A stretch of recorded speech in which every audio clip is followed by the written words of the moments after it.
maid's daughter spent her last $5 helping an old veteran on a cold winter night. By morning, 100 Navy SEALs were lined outside her door. The wind off the bay cut like knives on the winter night. On a cracked sidewalk in Port Madison, a 10-year-old girl named Grace stood shivering, clutching her last $5 bill. "Mama said we have to look after ourselves first," she whispered, staring at the hungry old man on the bench. But something inside her refused to walk away. That single act of kindness, one bowl of stew, one fragile choice between hunger and hope, set off a chain of events no one could have imagined. By dawn, black vans filled the street. Neighbors watched in disbelief as men in dark uniforms lined up outside her door. 100 Navy SEALs standing at attention, waiting for orders from a child. What started as a little girl's $5 meal ended as a full military operation. This is the story of how one forgotten $5 bill called an army home. Just before we dive in, let us know in the comments where you're watching from today. We love seeing how far these stories reach. And make sure you're subscribed so you don't miss tomorrow's special video. Now let's jump back in. Enjoy the story. A little girl's last $5 would soon command an army. The wind off the bay had teeth, and it was biting at 10-year-old Grace's cheeks.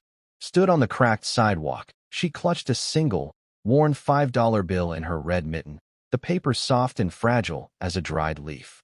Was a single warm meal for a stranger worth the storm she knew would be waiting for her at home? The evening sky over the small coastal town of Port Madison was the color of a deep bruise, purples and dark grays bleeding into one another above the naval shipyard that dominated the horizon. For most people, the distant groan of a ship's horn was just background noise. For Grace, it was a constant reminder of a life she'd never known, of the father she'd never met, and of the immense, lonely world that seemed to press in on the small apartment she shared with her mother. Their apartment was on the third floor of a tired-looking building that smelled of damp wood and boiled cabbage. It was a place of worn-out things. A sofa with a faded flower pattern, a rug worn thin in the path from the door to the kitchen, and a constant, gnawing worry that was as much a piece of the furniture as the wobbly kitchen table. Grace's mother, Helen, was a maid. She cleaned the large, beautiful houses on the other side of town, the ones with wide green lawns that ran down to the water's edge.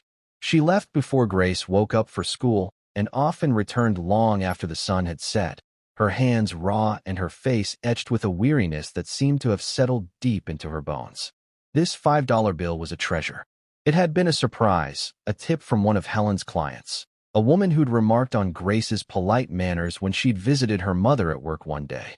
"Buy yourself a little something, dear," the woman had said, pressing the bill into Grace's hand. Helen had been hesitant, wanting to put it toward the electric bill, but Grace had begged. "Just for a little while, Mama?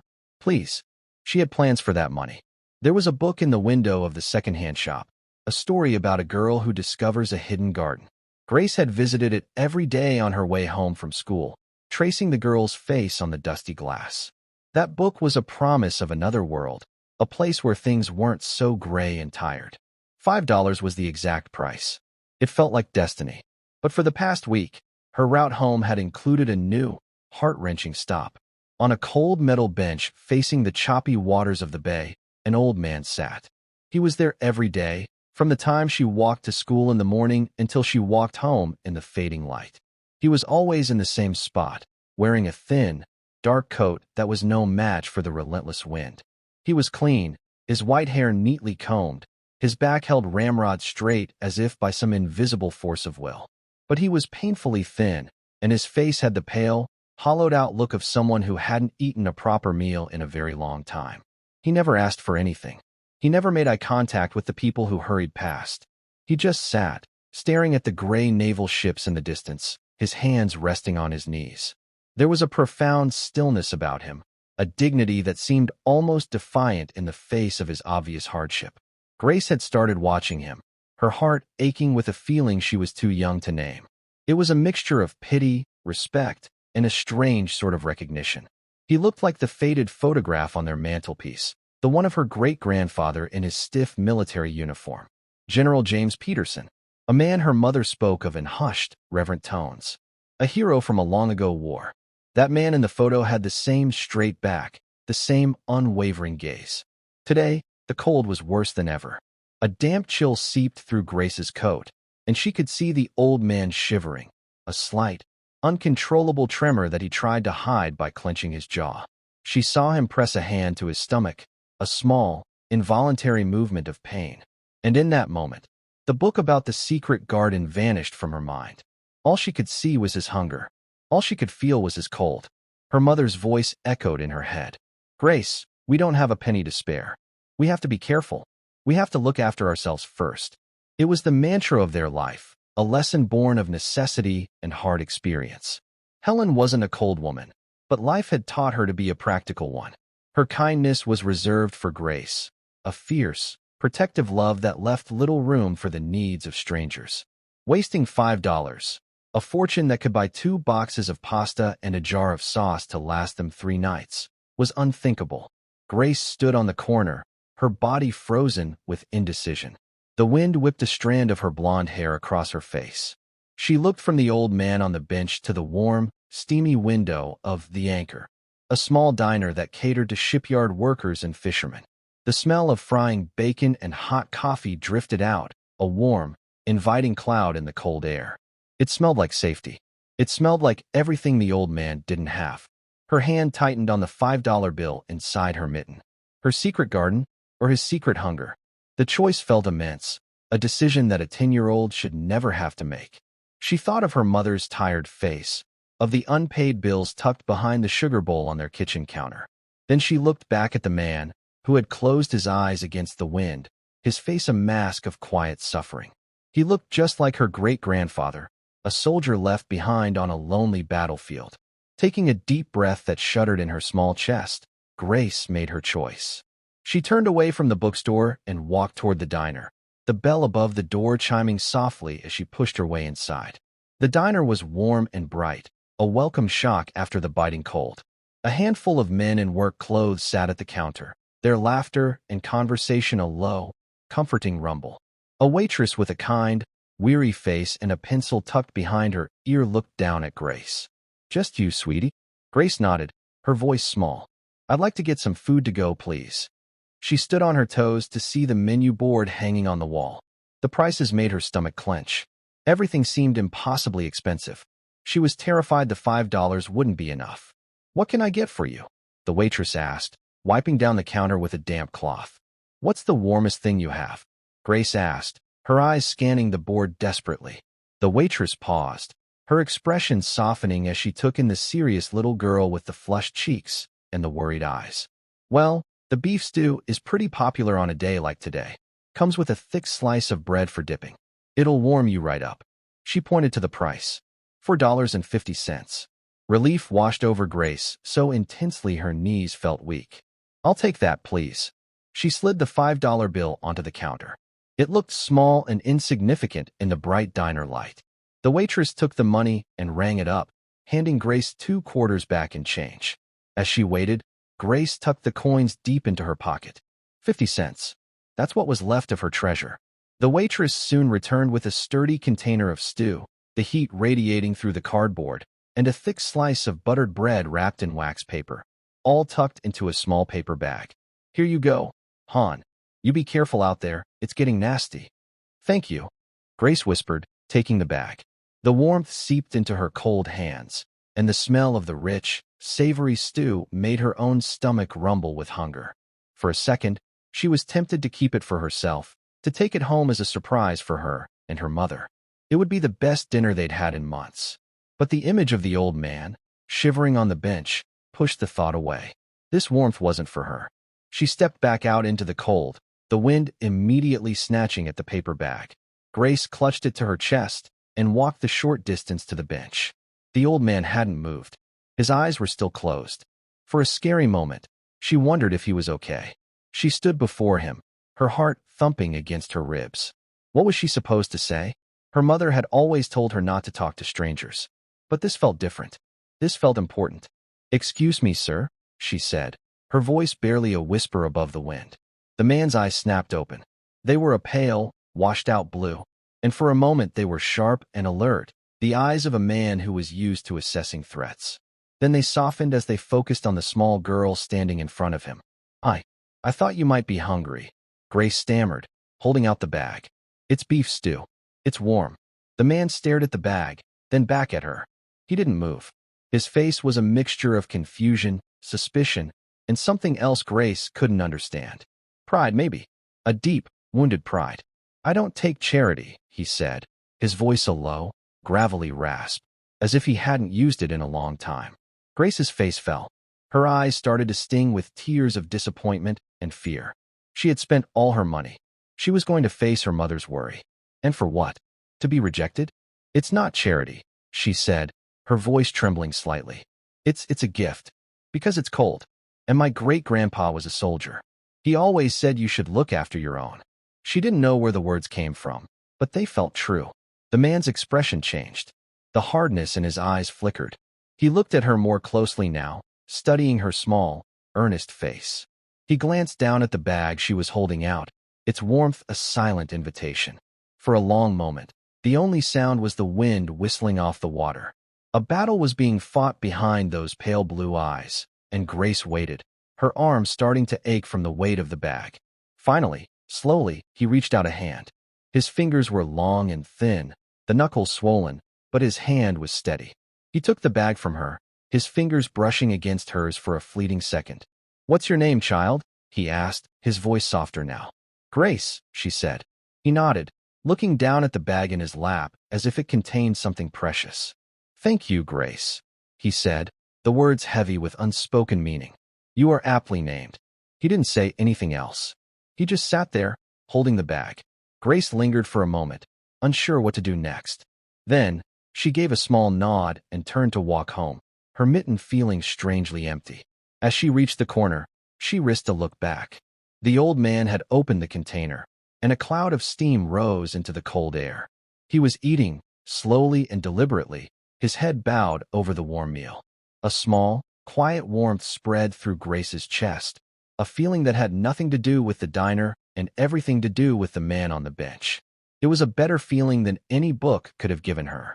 She pulled her thin coat tighter and hurried toward home, the 2 quarters jingling in her pocket, a tiny, metallic sound against the growing roar of the wind. She knew her mother would be worried. She knew dinner would be plain. But for the first time in a long time, Grace felt like she had done something truly important. She had no idea just how important it was. The walk to her apartment building felt longer than usual. The sun had disappeared completely, and the streetlights cast long, wavering shadows on the pavement. Each step brought her closer to the inevitable conversation with her mother, and the warm feeling in her chest began to cool, replaced by a familiar knot of anxiety. She rehearsed what she would say, trying to find the right words to explain the look in the old man's eyes, the way his hands trembled from the cold. But how could you explain a feeling? She climbed the 3 flights of stairs, her footsteps echoing in the quiet, dimly lit stairwell. She could already smell the faint scent of laundry detergent and bleach that clung to her mother's work clothes. She paused outside their apartment door, number 3B, the paint peeling around the edges. Taking one last, deep breath, she used her key to let herself in. The apartment was quiet. A single lamp was on in the living room, casting a soft, yellow glow on the worn furniture. Helen was sitting at the small kitchen table, a stack of envelopes and a calculator in front of her. She wasn't looking at them, though. She was staring at a piece of paper in her hands, her expression one of utter defeat. She looked up as Grace came in, and for a moment, her tired face brightened. "There you are, honey. I was starting to get worried," she said, her voice strained. "Sorry, Mama," Grace said, shrugging off her coat and hanging it on the hook by the door. "I was just walking." Helen's eyes, sharp and perceptive, noticed Grace's empty hands. "Did you go to the bookstore? Did you get your book?" she asked, a hopeful note in her voice. She wanted Grace to have that small joy. Grace's stomach twisted. She shook her head, unable to meet her mother's gaze. "No." Helen frowned, a small line appearing between her eyebrows. "What's wrong? Did you lose the money?" The worry in her voice was immediate. $5 was not something they could afford to lose. "No, I didn't lose it," Grace said quietly, walking over to the table. She looked at the paper her mother was holding. It was an eviction notice. The words "Final Warning" were stamped across the top in angry red ink. The knot in Grace's stomach tightened into a cold, hard stone. "Mama," she whispered. Helen quickly folded the paper and pushed it aside, trying to force a smile that didn't reach her eyes. It's nothing, sweetie. Just a mistake. I'll sort it out tomorrow. But they both knew it wasn't a mistake. So, tell me what happened with the money. If you didn't buy the book, you should have brought it home. We need it for groceries, Grace. We talked about this. The moment had come. Grace took a shaky breath. I spent it, she said. Helen's fragile composure cracked. The disappointment in her eyes was worse than any anger. You spent it? On what? Candy? A toy? No, Grace said, her voice small but firm. I bought dinner. For the old man who sits on the bench by the bay. Helen stared at her, her mouth slightly open. She looked from Grace's earnest, fearful face to the eviction notice on the table. The sheer absurdity of the situation seemed to overwhelm her. The stranger on the bench. Grace, are you telling me you spent our last $5 on a stranger? He was hungry, Mama, Grace pleaded, her own eyes welling with tears. He was so cold. He looked like he was hurting. I couldn't just walk by. He reminded me of the picture of great-grandpa James. Helen sank back in her chair, pressing the heels of her hands to her eyes. A sound that was half sob, half laugh escaped her lips. Oh, Grace, your great-grandfather. He was a general. He commanded armies. He wasn't a homeless man on a park bench. He was a provider. He would never have let his family get into a situation like this. She gestured helplessly around the small, shabby room, at the pile of bills, at the stark reality of their poverty. You have a good heart, a beautiful, good heart, Helen said, her voice thick with emotion. But a good heart doesn't pay the rent. It doesn't put food on the table. That money, that was for milk and bread for the rest of the week. Now, I don't know what we're going to do. The tears Grace had been holding back finally spilled over, running down her cold cheeks. She had tried to do something good, something she thought her heroic great-grandfather would have approved of, but she had only made things worse. She had taken from her own mother to give to a stranger. The weight of her choice settled upon her, heavy and suffocating. I'm sorry, Mama, she cried, rushing to her mother's side and burying her face in her lap. I'm so sorry. Helen wrapped her arms around her daughter, stroking her blonde hair. Her own tears began to fall, silent drops that landed on Grace's head. She wasn't angry. She was terrified. She had worked so hard to shield Grace from the sharpest edges of their struggle, to maintain a sliver of hope and normalcy. And now, with an eviction notice on the table and an empty pantry, she felt as though she had failed completely. Shoo, it's okay, baby, she murmured, though it wasn't okay at all. It's okay. We'll figure something out. We always do. But that night, as Grace lay in her small bed, sleep refused to come. She listened to the sound of the wind rattling her window pane, a lonely, mournful sound that seemed to echo the emptiness in her stomach. Through the thin wall, she could hear her mother in the kitchen, opening and closing cupboards, the quiet, desperate sounds of a parent trying to make a meal out of almost nothing. Later, long after the apartment fell silent, Grace heard another sound, one that broke her heart. It was the soft, muffled sound of her mother crying, trying to stifle her sobs so her daughter wouldn't hear. Grace curled into a tight ball beneath her thin blanket, clutching the 2 quarters in her fist. 50 cents. It felt like the price of her mother's tears. She squeezed her eyes shut, and the image of the old man eating the stew flashed in her mind. She saw his straight back, his pale blue eyes, and the flicker of gratitude she had seen there. Was it worth it? Had she made the right choice? She didn't know. All she knew was that in the cold, dark apartment, the consequences of her kindness felt like a terrible, crushing weight. She prayed for morning to come, hoping, with the blind faith of a child, that the daylight might somehow make things better. The morning arrived not with a gentle dawn, but with a flat, gray light that seemed to suck the color out of the world. It filtered through the thin curtains of Grace's window, offering no warmth, no promise of a better day. The wind had died down, leaving behind a profound and heavy silence. Grace had barely slept, and when she finally drifted off, her dreams were filled with falling coins and the sound of her mother's weeping. She got out of bed and crept into the living room. Helen was already awake, dressed in her plain blue work uniform. She was at the stove, stirring a small pot of oatmeal, her back to Grace. The air between them was thick with unspoken words, with the heavy weight of the eviction notice and the ghost of the $5 bill. Morning, Mama, Grace said, her voice a small, hesitant thing. Helen turned, and the smile she offered was a brave but brittle attempt. Her eyes were red-rimmed and puffy, and there were new, faint lines of worry etched around her mouth. "Good morning, sweetie. Sleep okay?" Grace just nodded, knowing it was a lie they both had to pretend to believe. She sat at the table, and her mother placed a small bowl of oatmeal in front of her. It was watery, made with twice the usual amount of water to make it stretch. There was no milk, no sugar. Grace ate it without a word, each spoonful a reminder of what she had given away. "I'll walk you to school this morning," Helen said, sipping a cup of hot water. They couldn't afford coffee or tea this week. "I have to go to the rental office before work to talk to them." Grace knew what that meant. Her mother was going to beg. She was going to plead for more time, to promise money she didn't have. A fresh wave of shame washed over Grace. This was her fault. The walk to school was a silent, hurried affair. Helen held Grace's hand, her grip tighter than usual, as if she were afraid of letting go.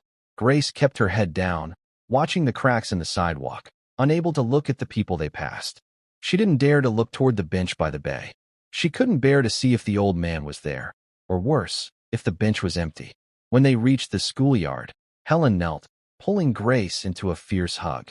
"Listen to me," she said, her voice low and urgent. "No matter what happens, you are a good girl, Grace. You have a kind heart. Don't ever let this world make you hard. Do you understand?" Grace nodded, burying her face in her mother's shoulder, the familiar scent of bleach and lavender soap a small comfort. "I'm sorry, Mama." "I know," Helen whispered, kissing her forehead. "Now go on. Be good. I'll see you after school." Grace watched her mother walk away, a small, determined figure heading toward a battle she was destined to lose. The school bell rang, a shrill, jarring sound, and Grace turned and disappeared into the noisy, chaotic stream of children. The school day passed in a blur. Grace couldn't focus on her lessons. The words on the pages of her books swam before her eyes. The teacher's voice was a distant drone. All she could think about was her mother's face, the eviction notice, and the watery oatmeal. During recess, she sat alone on a bench in the corner of the playground, tracing patterns in the gravel with the toe of her worn sneaker. She felt a profound sense of isolation, as if she were separated from the other laughing, shouting children by an invisible wall of worry. When the final bell rang, Grace felt a surge of dread. She didn't want to go home. She didn't want to face the quiet, sad apartment. But she had nowhere else to go. She gathered her books, pulled on her coat, and started the slow walk home, her feet dragging with every step. The air outside was still and cold. The sky was the same uniform gray as the morning. As she neared the center of town, she noticed something was different. A low, powerful hum vibrated in the air. Parked along the main street that led to the naval shipyard were several large, dark green vehicles. They weren't cars or trucks, she recognized. They were imposing and official-looking, with no markings except for small, stenciled numbers.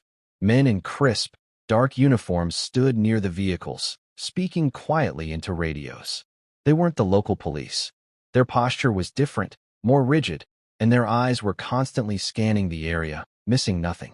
The townspeople noticed, too. Small groups of people stood on the sidewalks, whispering and pointing.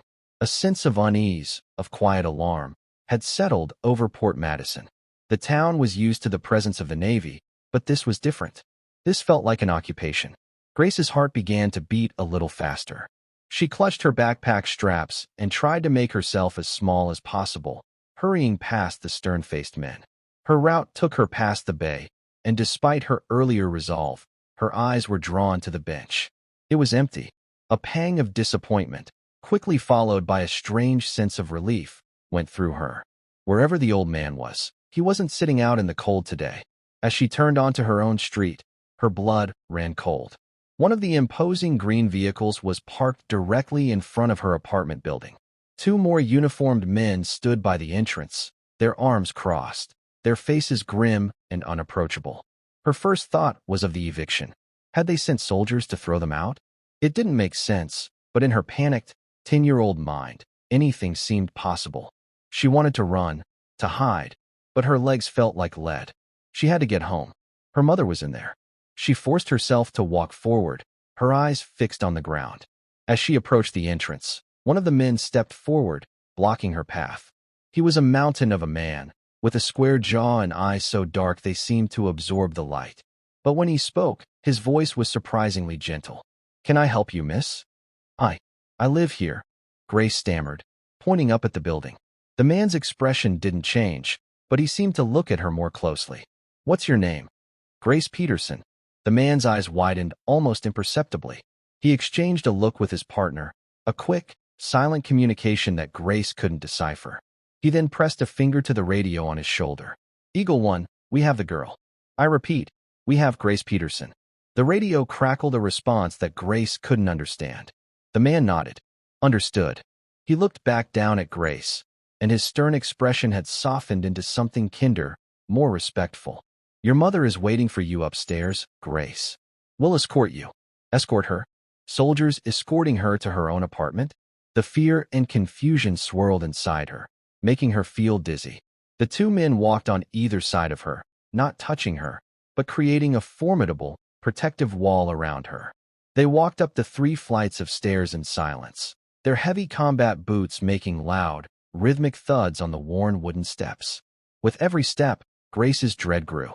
When they reached the 3rd floor, she saw that the door to their apartment, 3B, was open, and standing in the hallway were more men, all dressed in the same dark, intimidating combat gear. They were lean, focused, and radiated an aura of controlled power that was unlike anything Grace had ever encountered. They stood perfectly still as she and her escort approached. As she got closer, she saw that they weren't just soldiers. They were something else. Their gear was more advanced, their weapons more specialized. They were the silent, elite warriors you saw in movies, the ones who operated in the shadows. One of the men in the hallway, who seemed to be the leader, stepped forward. He took off his helmet, revealing a calm, serious face with short-cropped hair and intelligent eyes. He looked at the men who had brought her up. "Thank you. You can return to your post." The men nodded and walked back down the stairs without a word. The leader then knelt, bringing himself down to Grace's eye level. His movements were precise and economical. "Hello, Grace. My name is Commander Thompson. It's an honor to meet you." Grace just stared at him, speechless. An honor? Why would a man like this be honored to meet her? She could see her mother standing just inside the apartment doorway. Helen's face was pale, her eyes wide with a mixture of terror and utter bewilderment. "Is my mama okay?" Grace asked, her voice trembling. "Your mother is fine," Commander Thompson said, his voice calm and reassuring. "No one is in any trouble. We're here to help. May we come in?" It was a polite question, but it felt like an order. Grace looked at her mother, who gave a small, jerky nod. Grace stepped aside, and Commander Thompson stood up, gesturing for his men to remain in the hallway. He alone stepped into the small apartment, his presence seeming to fill the entire space. Helen rushed to Grace, pulling her into a protective embrace. "What is going on?" she whispered, her voice shaking. "They wouldn't tell me anything. They just said they were waiting for Grace." Commander Thompson stood in the center of their small living room, his eyes taking in the worn sofa, the threadbare rug, the eviction notice still sitting on the kitchen table. His gaze was not judgmental, but rather observant, as if he were memorizing every detail of the room. "Mrs. Peterson," he said, turning to face them. "My name is David Thompson, commander of SEAL Team 6. Yesterday evening, your daughter, Grace, performed an act of kindness that has had significant repercussions. SEAL Team 6. The name hung in the air, impossibly famous, impossibly dangerous. They were legends, whispered about on the news. They were the men who were sent on the most secret, most critical missions. And they were here, in this tiny, failing apartment. Helen held Grace tighter. "I don't understand." The old man on the bench. Commander Thompson nodded slowly. "The man you call the old man on the bench is Admiral Thomas Peterson, retired, former chairman of the Joint Chiefs of Staff, the most decorated naval officer of his generation."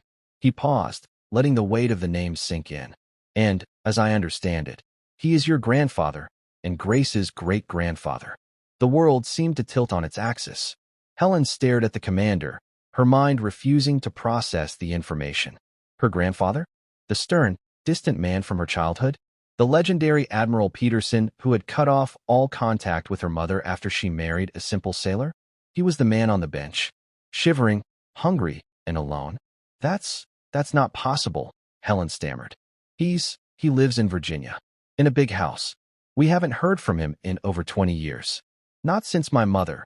She trailed off, the old family wound still too raw to speak of. He sold the house in Virginia 2 years ago, ma'am, Commander Thompson said gently. He gave the money away, all of it, to various charities for veterans' families. He came here, to Port Madison, 6 months ago. He wanted to be near the ships. He's been living modestly. Modestly, Helen's voice cracked. He was starving. He was freezing to death on a park bench. Why didn't he call us? Why didn't he let anyone know?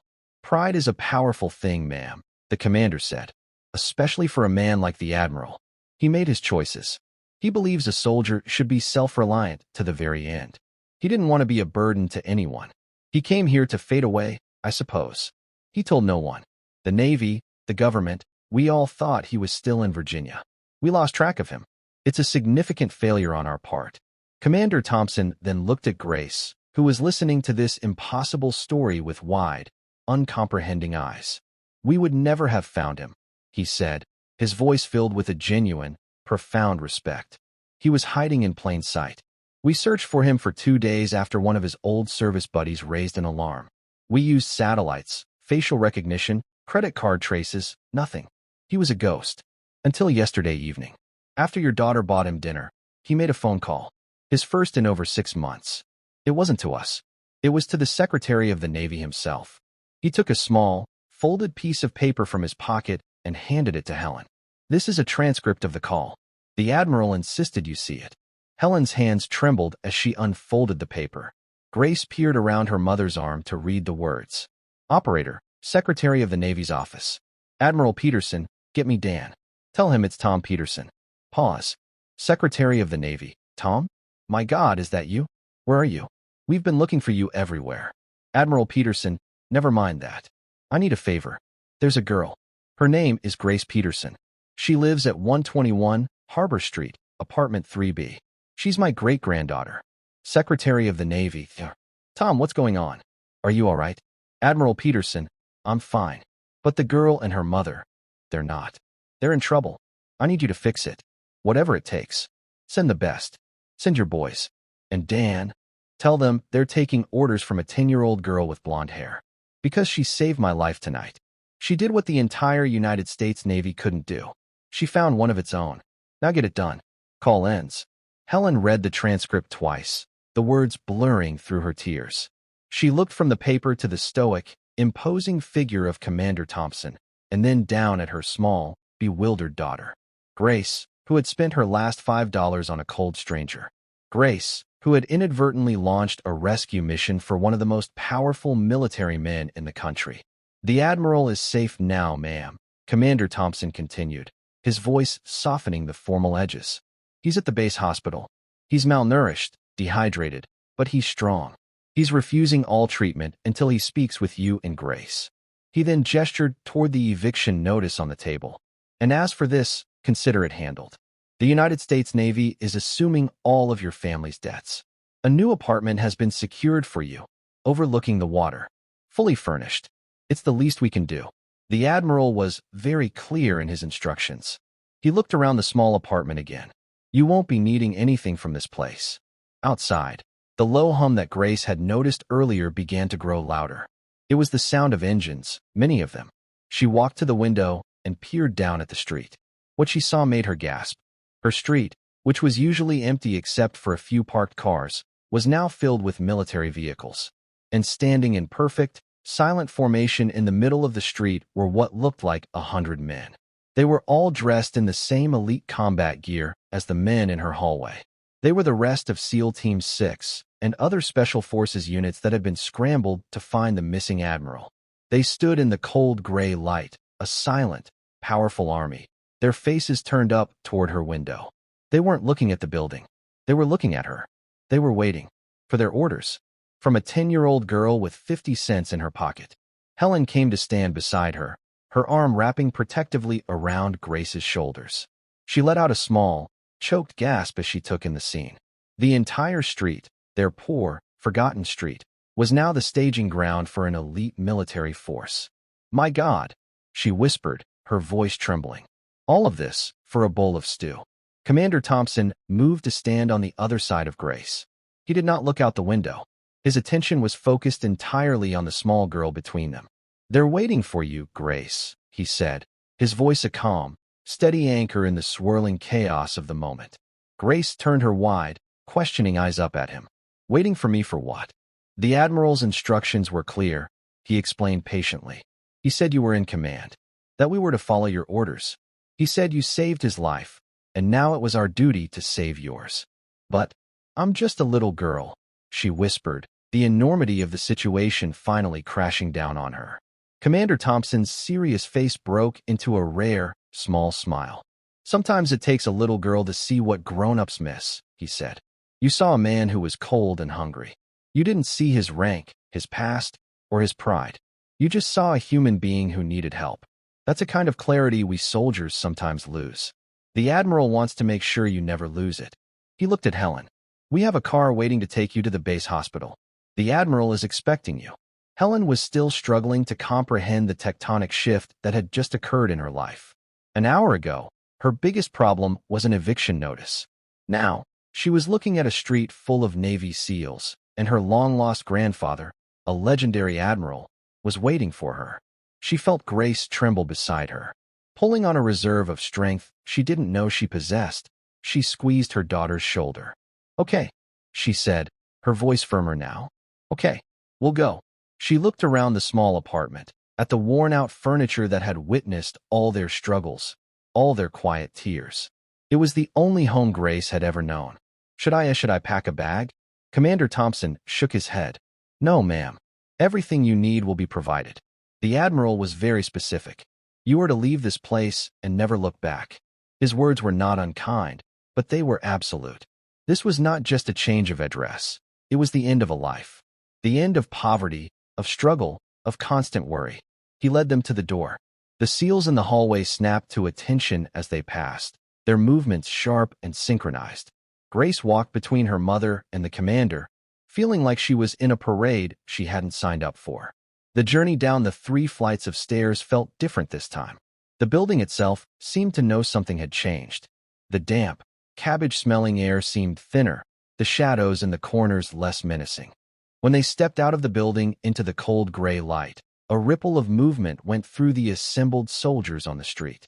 It wasn't a sound, but a collective shift, a silent acknowledgement of her presence. A long, black sedan, the kind Grace had only seen in movies carrying important people, was parked at the curb, its engine purring softly. A young sailor in a crisp dress uniform held the back door open. Commander Thompson paused before they reached the car. He turned to Grace. "They're waiting for an order, Grace," he said quietly. "They won't move until you give them one. You just have to tell them what to do." Grace stared at the sea of expectant faces. 100 pairs of eyes, belonging to the most dangerous men on the planet, were all focused on her. Her mind went blank with panic. What could she possibly say?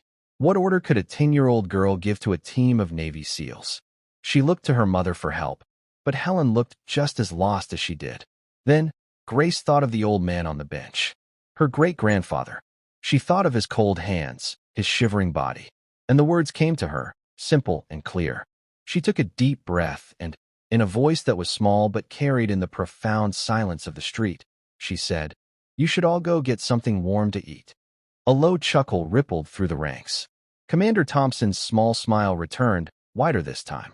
He nodded, a look of deep approval in his eyes. He pressed his radio. "You heard the commander," he said into the mouthpiece, his voice formal but with a hint of warmth. "Mission is to secure a warm meal." Dismissed. The change was instantaneous. The rigid formation dissolved. The men, who moments before had been statues of military discipline, broke into smaller groups, talking and laughing quietly. They began to move off, some heading toward the diner on the corner, others piling into their vehicles. The tension on the street evaporated, replaced by a sense of calm efficiency. They were still soldiers, but for a moment, Grace had made them just men again. Men who were going to get a warm meal on a cold day. Grace and Helen got into the back of the black car. The seats were soft leather, and the inside smelled clean and new. Commander Thompson sat in the front passenger seat. As the car pulled away from the curb, Grace looked out the back window. She saw her building, number 121, for the last time. She saw the peeling paint, the cracked sidewalk, the window to her small bedroom. A place of hardship, yes, but also a place of love, the only home she had ever known. A single tear traced a path down her cheek, a quiet goodbye to the little girl she had been only yesterday. The drive to the naval base was short. The car passed through a massive gate guarded by more armed sailors, who snapped a sharp salute as they drove by. The base was a city unto itself, a sprawling complex of gray buildings, vast parking lots, and enormous ships docked at the piers. Everything was clean, orderly, and immense. It was the world her great-grandfather had built, the world he had commanded. The car pulled up in front of a long, low building with a red cross painted on the side. The hospital. Commander Thompson led them through a set of automatic doors into a brightly lit, sterile-smelling lobby. There was no waiting. A naval doctor in a white coat met them immediately, his face serious but kind. "Commander, Mrs. Peterson, young miss," he said, nodding to each of them. "The Admiral is waiting. He's in the VIP wing. Right this way." They followed him down a series of quiet, polished hallways. It was nothing like the chaotic hospitals Grace had seen on television. Here, everything was hushed and calm. They stopped in front of a door with a small, brass plaque that read Admiral T. Peterson. A Marine in a full-dress uniform stood guard outside the door. He nodded to the doctor and opened the door for them. The room was large and filled with sunlight from a wide window that overlooked the bay. In the center of the room, sitting up in a hospital bed, was the old man from the bench. He was different now. He was wearing clean, navy blue pajamas. The hollowed-out look on his face was gone, replaced by a healthy color. He had a blanket tucked around his waist, but his back was still ramrod straight against the pillows. His pale blue eyes, no longer clouded with hunger and cold, were sharp and intelligent. They locked onto Grace the moment she stepped into the room. An array of medical equipment stood silent vigil by his bed, but he ignored it completely. His entire being was focused on the small blonde girl and the woman standing beside her. "Helen," he said, his voice no longer a gravelly rasp but a clear, commanding baritone. It was the voice of a man used to being obeyed. Helen seemed to shrink under his gaze. The weight of 20 years of silence, of hurt and misunderstanding, pressed down on her. "Grandfather," she said, the word feeling foreign on her tongue. The Admiral's gaze softened. "I am sorry, my dear," he said, and the simple words were heavy with a generation of regret. "For everything. For my pride. For my foolishness. I should have been there for you. For your mother." Helen's composure finally broke. The tears she had been holding back for so long began to flow freely. "Why?" she asked, her voice choked with sobs. "Why did you cut us off? Why did you hide from us? We thought you hated us." "Never," the Admiral said, his own eyes glistening. "I was angry, and I was proud. A foolish combination for an old soldier. Your mother married a good man, a fine sailor. But he wasn't the man I had chosen for her. I couldn't see past my own plans, my own ambitions for our family. When I lost her, I lost my way. I thought punishing myself, fading away, was the honorable thing to do. I was wrong." His gaze shifted back to Grace, who had been standing silently by her mother's side, taking in this reunion of strangers who were her family. "But then this little soldier found me," he said, a genuine, powerful smile lighting up his face. "She completed a mission that my entire Navy could not. She broke through my defenses. She reminded me what a Peterson is truly made of." He held out a hand, his long, thin fingers beckoning her forward. "Come here, Grace."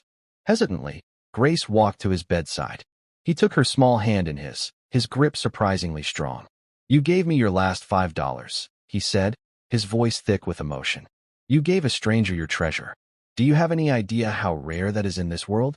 Grace shook her head, her eyes fixed on his. "It is the rarest thing of all," he said. "It is honor. It is compassion. It is the heart of a true leader." He looked over at Commander Thompson, who had been standing quietly by the door. "Commander, my new orders." "Sir." Thompson stepped forward. "My great-granddaughter, Grace Peterson, is hereby awarded the Navy Distinguished Public Service Award for her actions," the Admiral declared, his voice ringing with its old authority. "And furthermore," he continued, his eyes twinkling, "she is appointed as my new personal aide-de-camp." Her first duty is to make sure this old fool eats 3 meals a day and doesn't sit on any more cold benches. Are those orders clear? Commander Thompson snapped a crisp salute. Crystal clear, Admiral. The Admiral then looked back at Grace, his expression becoming gentle once more. What do you say, soldier? Are you up for the job? Grace looked at the powerful old man in the bed, her great-grandfather. She looked at her mother, whose tears were now tears of relief, of a burden lifted. She looked at the stoic Navy SEAL commander, and for the first time in her life, she felt that she was exactly where she was supposed to be. She was not a poor maid's daughter anymore. She was Grace Peterson, and she had a job to do. She stood up a little straighter, just like he did, and gave him a small, determined nod. Yes, sir, she said. The Admiral laughed, a deep, booming sound of pure joy that filled the room and seemed to chase away the last of the shadows. He was home. They were all home. And it had all started with a single, worn-out $5 bill and the simple, profound kindness of a little girl who saw a hero in the guise of a hungry old man. 6 months later, the biting sea wind felt different. It no longer carried the scent of hardship and worry, but the crisp, clean promise of a new day. From the balcony of their spacious apartment, Grace watched the sun rise over Port Madison, turning the calm waters of the bay to liquid gold. The naval ships in the distance no longer seemed like distant, intimidating giants, but familiar neighbors, silent guardians of her new life. Their new home was a world away from apartment 3B. It was bright, airy, and filled with comfortable furniture that didn't creak and groan with age. The pantry was always full, and the scent of freshly brewed coffee, not just hot water, now greeted Grace every morning. Helen was a different woman. The deep lines of exhaustion on her face had softened, replaced by a calm serenity. She no longer wore a maid's uniform. Instead, she was studying online, pursuing the nursing degree she had abandoned years ago. The laughter that Grace had so rarely heard now echoed through their home, a constant, beautiful music. 3 times a week, a black sedan would arrive to take Grace to her post. Admiral Thomas Peterson now lived in a comfortable house on the base, a place filled with books, naval memorabilia, and the scent of lemon polish. He had regained his strength, and though he walked with a cane, his back was as straight as ever. His official aide-de-camp, a young and perpetually serious lieutenant, handled the official business. Grace's duties were far more critical. She was the Admiral's official storyteller, reading him chapters from her favorite books.